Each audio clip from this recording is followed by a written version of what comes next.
안녕하세요. 오늘 북텔링에서는 캐서린 맨스필드의 단편 가든파티에 등장하는 스탠리라는 인물, 이 인물에 대해 좀 더 깊이 들어가 보려고 해요. 저희가 미리 공유받은 분석 자료랑 또 관련 유튜브 토론 내용들을 가지고 한번 이야기를 나눠볼까 합니다. 네, 스탠리. 흥미로운 인물이죠. 맞아요. 이번 북텔링은 그러니까 스탠리를 통해서 인간의 좀 복잡한 내면 있잖아요. 겉으로 보이는 거랑 속마음 사이의 어떤 차이, 이런 걸 탐구하는 게 목표예요. 중요한 지점인 것 같아요. 자, 그럼 바로 시작해볼까요? 사람들이 아는 그 모습이 전부가 아닌 인물, 스탠리의 세계로 한번 들어가 보시죠. 스탠리를 딱 설명하는 그 문장 있잖아요. 모든 사람이 보는 그 스탠리는 아니다. 영어 원문으로는 Not the Stanley whom everyone saw, not the everyday one. 이게 그냥 이중적이다 이렇게만 말하기에는 좀 부족한 느낌이 들어요. 어떻게 생각하세요? 맞아요. 그게 딱 핵심이죠. 단순히 이중인격 이런 걸 넘어서서 어쩌면 스탠리 나름의 생존 방식? 그런 걸 수도 있겠다 싶어요. 자료 보면 밖에서는 굉장히 예의 바르고 조용한 편이라고 하잖아요. 심지어 어떤 평가에서는 귀엽고 똑똑하다 이런 말까지 듣고요. 네네. 근데 이게 다가 아니다 라는 느낌을 아주 강하게 주죠. 그렇죠. 그 공적인 모습하고 또 집에서 가족들한테는 굉장히 말대꾸하고 되들고 괴롭힌다 이 묘사가 와, 간극이 너무 커요. 너무 다르죠. 이런 극단적인 차이가 그냥 성격 탓일까요? 아니면 그가 뭔가 필사적으로 지키고 싶은 뭔가가 있는 걸까요? 부디 재미있는 부분인데요. 왜냐면 또 다른 한편으로는 이 스탠리가 소심하고 예민하며 순진한 스탠리. 소심하고 순진하다고요? 네. 그러니까 이 여리고 순수한 모습이 그의 진짜 본성일 수도 있고 아니면 이것 역시 또 다른 가면일 수도 있겠죠. 심지어는 매일 밤 그것도 혼자 무릎 꿇고 기도를 한대요. 선해지길 바란다면서요. 혼자 기도요? 와, 이건 정말 의외인데요. 밖에서 보이는 모습이나 집에서의 그 까칠함과는 완전히 다른 모습이네요. 그렇죠. 이쯤 되면 대체 어떤 게 진짜 스탠리인지 좀 헷갈릴 정도예요. 이 복잡함 자체가 스탠리라는 인물의 어떤 핵심이지 않을까 싶기도 하고요. 그리고 그의 신뢰의 방식도 이 복잡성을 좀 더 더하는 것 같아요. 자료에 보면 스탠리는 단순하다. 그가 사람들을 믿을 때 온 마음을 다해 믿는다. 이런 구절이 있거든요. 온 마음을 다해서. 네. Stanley was simple. If he believed in people, it was with his whole heart. 이게 그의 어떤 순수함? 어쩌면 좀 세상 물정 모르는 듯한 그런 면을 보여주는 거죠. 근데 만약에 이런 순수한 믿음이 한번 깨지면 어떨까요? 그 반작용이 혹시 집에서 보이는 그런 날카로운 모습으로 나타나는 건 아닐지? 그럴 수도 있겠네요. 그럴듯해요. 그리고 핵심 형용사로 timid, 그러니까 소심한이라는 단어가 강조되었잖아요. 용기나 자신감이 없는 상태. 네, timid. 이게 어쩌면 스탠리의 어떤 근본적인 불안감? 그런 걸 나타내는 걸 수도 있겠어요. 밖에서는 막 완벽하게 자기를 포장하지만 그 속에는 사실 깊은 소심함이 있는 거죠. 그럴 수 있겠네요. 그 생강색 머리라는 외모 묘사도 왠지 모르게 좀 연약한 인상하고 연결되는 것 같기도 하고요. 그래서 그런 걸까요? 이 이야기를 이제 전달하는 화자가 스탠리를 딱 잘라서 매우 힘든 캐릭터, 하드 캐릭터라고 말하잖아요. 맞아요. 힘들다고. 그러면서 어떤 관계도 원하지 않는다고까지 해요. 그러니까 겉보기엔 매력적일 수 있어도 막상 깊은 관계를 맺기에는 상당히 어려운 인물이다. 이런 뜻이겠죠. 그의 내면에 있는 어떤 갈등이나 불안정함이 다른 사람들한테는 좀 벽처럼 느껴질 수도 있는 거고요. 바로 그 지점에서 그의 아내 린다의 존재가 더 흥미로워지는 것 같아요. 린다, 그쵸? 35살이고 아이가 넷이나 있고. 근데 중요한 건 스탠리가 그녀를 사랑한다고 명시되어 있다는 점이에요. 네, 사랑한다고 나오죠. 이야기 시작하는 문장도 사실 그녀는 이미 그와 결혼했다. She was married to him. 이거잖아요.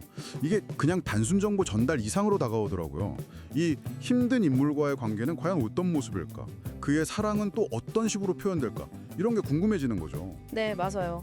린다는 어쩌면 스탠리의 그 가장 깊은 내면, 그 소심하고 예민하고 순수한 면을 알아보고 또 받아주는 유일한 사람일지도 모르고요.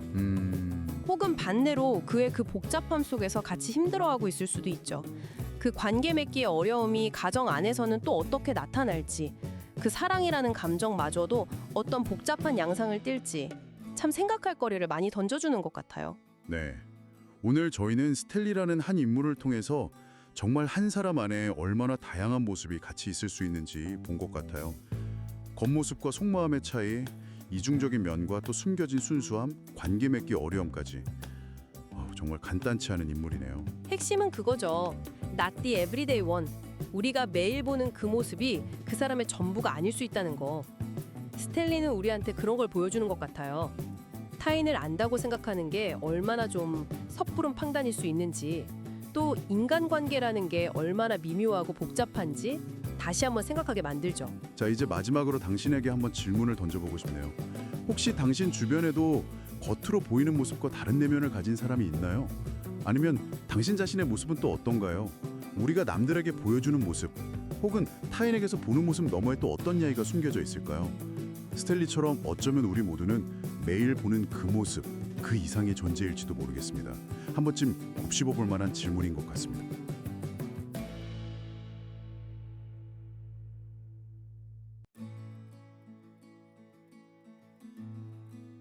Welcome to the Deep Dive.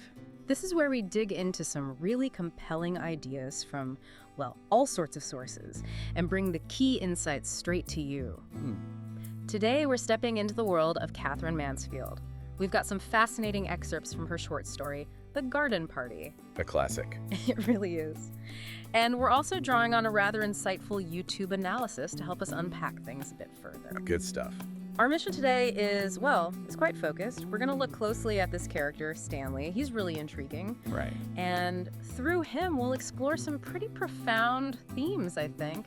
Things like human duality, you know, that gap between our inner self and how we appear. Yes, the public versus private face. Exactly. And also the whole nature of trust, which is always complicated. And for you listening, these themes, they aren't just literary ideas stuck in a book. They're incredibly relevant, perhaps especially now. We live in a world where, well, how people seem on the outside often feels quite different from their, or maybe even our own internal reality. That's true. So understanding this duality is, I think, really key for empathy, for relationships, for self-awareness even. It's about trying to see past the surface, isn't it? Absolutely. Moving beyond just observing people to actually trying to understand them. So, yes, expect a few or aha moments, hopefully, as we get into just how complex people can be. Right then, let's get straight into Stanley. The story doesn't hang about, does it? It starts right off with, well, she was married to him. Bang, straight in. It immediately puts us in that domestic setting with Stanley and Linda. Quite direct. It makes you instantly wonder about their relationship. It does. And Linda, it's worth mentioning her briefly. The sources say she's 35, 4 children, married young. Right. But the crucial detail, despite all the contradictions we're about to discuss with Stanley, is that the sources state very clearly he loves her. That's important context, isn't it?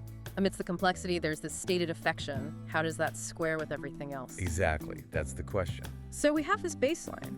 But then Mansfield starts painting Stanley's outward image, what people see. The public Stanley. Yes, people apparently think he's very cute and smart, and outside the home, he comes across as very polite and quiet. Sounds rather pleasant, almost unassuming. Unassuming, yes. Maybe a little too unassuming, perhaps. Because this is where the first real hint of complexity appears. Right. The mask starts to slip, or rather, we're told there is a mask. Precisely. The sources explicitly say he's not the Stanley whom everyone saw, not the everyday one.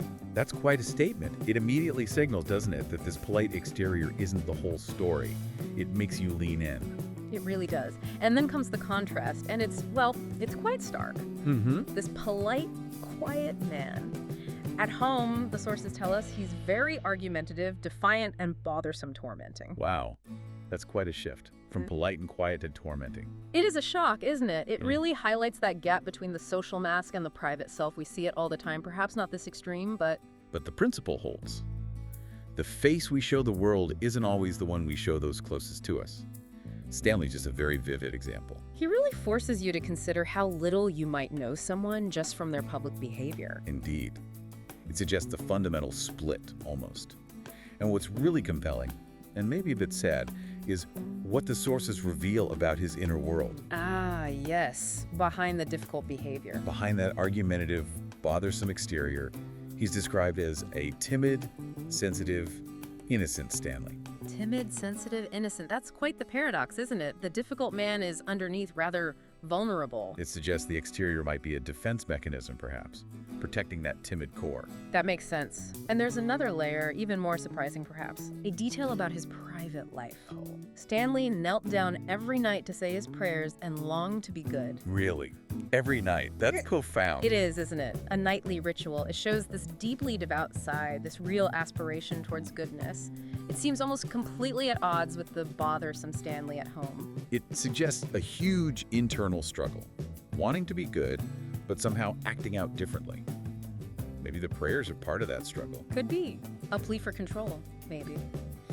And this inner innocence seems linked to his capacity for trust. Ah, yes, the trust aspect. The sources say, quite simply, Stanley was simple. If he believed in people, as he believed in her, for instance, it was with his whole heart. His whole heart.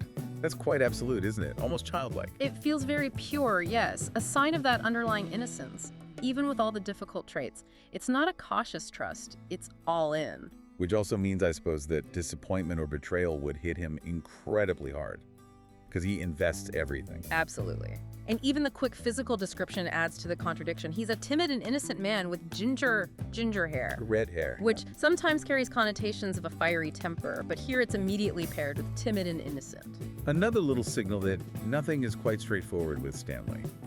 What you see isn't necessarily what you get. Exactly. So let's pull back a bit. This central theme of human duality. Stanley embodies it so strongly. It makes you ask, is that not the him or her everyone sees? It directly tackles that idea, doesn't it? That the face we present, the everyday version, can be so dramatically different from our private reality. It's the mask versus the self laid bare. And we probably all recognize versions of that in life. We do. And what does this mean for how we understand people? It shows pretty clearly that outward appearances, first impressions, they're just not enough, are they? Not enough at all. It's more than just don't judge a book by its cover. It's acknowledging that hidden internal landscape everyone has. Which might be totally different from their public persona. So what does that mean for us? For trying to connect to form genuine relationships? How do we bridge that gap? Well, it certainly shows how difficult authentic relationships can be. Look at the narrator's view of Stanley. Right, the speaker's perspective. The speaker explicitly doesn't want any relationship with Stanley, finds him a very hard character. Despite knowing or perhaps sensing that innocent core. Apparently so. It shows how hard it is to see past that difficult exterior, even if there's vulnerability underneath. It's almost a kind of tragedy, isn't it, the failure to connect? It really is. And it makes you think, doesn't it? If someone like Stanley with that inner purity and longing to be good is still seen as hard and someone to avoid, what does that say about connecting with complex people generally? It takes real patience, doesn't it? Real empathy to see beyond the defenses. It certainly does. And maybe that brings us to that key word the sources highlight. Timid. Yes, timid, meaning not having courage or confidence. That single word offers such insight, I think.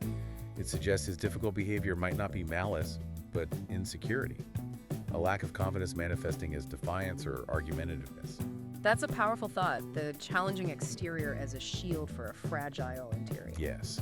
The source even gives that simple example. I was a timid child, reminding us that fear can look like aggression sometimes. It really can, and I suppose that's part of Mansfield's genius, isn't it? As the sources suggest, she wants us, the readers, to look beyond the surface. To push past appearances. Yes, to actively seek out that hidden self, the inner world beneath the public face. It's an invitation to understand people more deeply, more empathetically. And consider the vulnerabilities hidden by difficult behavior. So, just to wrap up our look at Stanley, we've explored this fascinating duality, haven't we? The polite public man versus the difficult private one. We've seen his surprising innocence, his nightly prayers, that wholehearted trust. And the sheer challenge of connecting with someone like that. Exactly. The difficulty when people present such different faces, perhaps driven by that underlying timidity. And for you listening, hopefully this deep dive gives you a sort of shortcut, some concentrated insight into just how complex people are. It's an encouragement, really, to pause, to look beyond the obvious, to think a bit more deeply than just surface judgments. It's about trying to truly see people, not just look at them. Precisely. Understanding the nuances. So here's a final thought to take away, something to chew on perhaps. thinking about Stanley and his stark duality, Right. what smaller dualities might we start noticing, maybe with a bit more insight now, in ourselves or in the people around us? The little inconsistencies. Yes. Wow. And how might understanding those differences between what's shown and what's felt, public versus private, how might that understanding lead to more empathy? Deeper connections. Perhaps more authentic relationships in our own lives. Just think about that difference between simply seeing someone and the effort involved in truly knowing them.